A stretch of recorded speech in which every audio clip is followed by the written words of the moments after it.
Hey guys, welcome back to our mini series, Protecting Your Child While Walking the Narrow Path, Episode 2, The Enemy's Devices.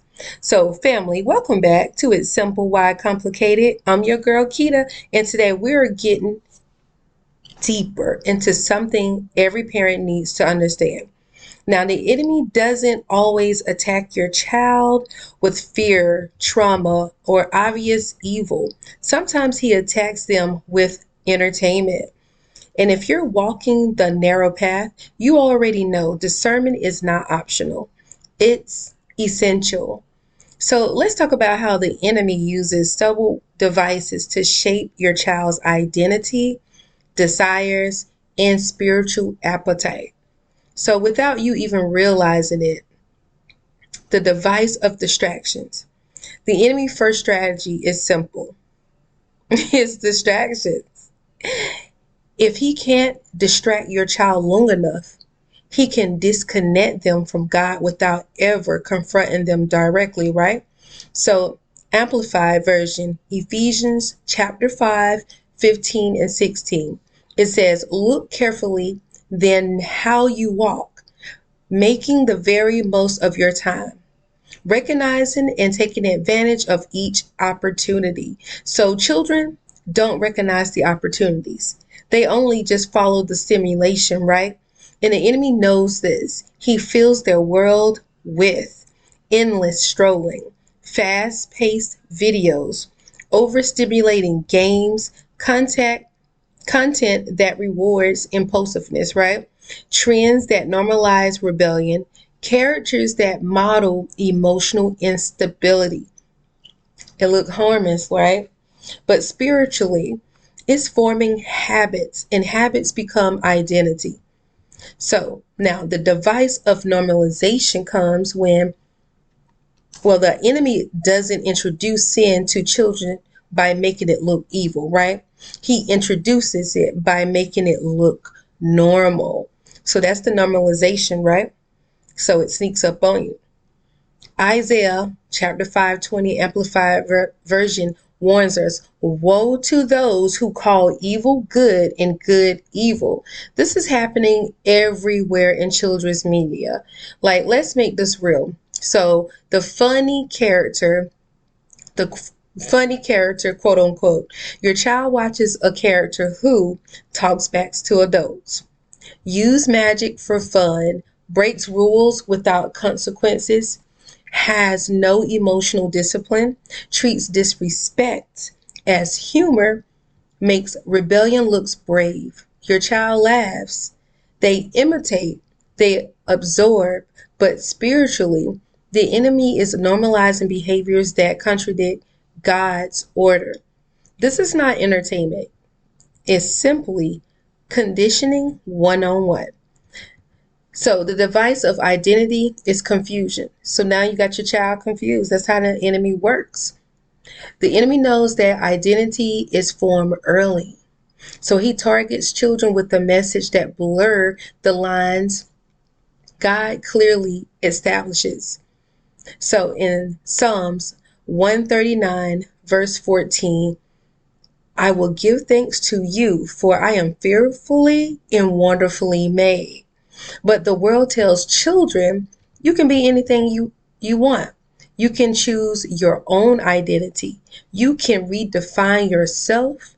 You can follow things that you're feeling. And you don't need God to tell you who you are. This is not empowerment.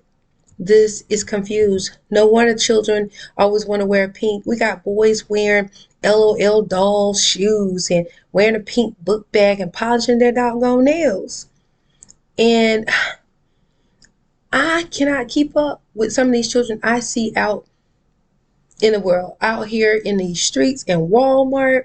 They looking like girls, looking like boys, and boys looking like girls. Ooh, Lordy. Abomination. And confusion is one of the enemy's favorite devices, because a confused child becomes an unstable adult.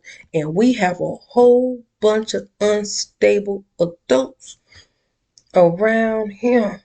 Okay? Now, the device of spiritual desensitization. The enemy doesn't need your child to worship him. He just needs them to stop recognizing spiritual danger. So if he don't know anything about discernment because it hasn't been taught, it's not a part of his foundation, then guess what? You're going to fall for anything. So in 2 Corinthians chapter 11, verse 14, it says, Satan disguises himself as an angel of light. And that's true, baby. This means that the enemy will use things that look cute, magical, funny, trendy, empowering, creative, just for fun, guys. But spiritually, they introduce witchcraft, manifestations, emotional impulsiveness, rebellion, sexual confusion, violence, dark humor, and desensitization to sin. Your child doesn't see the spiritual layer, but you do because you're spiritually awake. Now, your authority as a parent, let's talk about your role. In Luke 10:19 Amplified Version says, I have given you authority over all the power of the enemy. So the enemy got nothing. He ain't got no room for authority. Get thee behind me, Satan. So this includes authority over what influences your child. You are not powerless. You are not overreacting. You are not too strict. You are spiritually responsible. Your authority looks like setting boundaries, saying no without guilt, explaining spiritual consequences, redirecting their interests, praying over their environment, teaching them discernment early, and modeling discipline yourself. You are not just raising a child, you are raising a soul. And so the practical steps to break the enemy's influence, and we're going to just keep it simple, real funky. Audit their entertainment. Look at what they watch, listen to, and follow, and ask them, like, does this align with God's order? Or number two, teach them to question their content, not for fear. Ask them, what do you think this character is teaching you?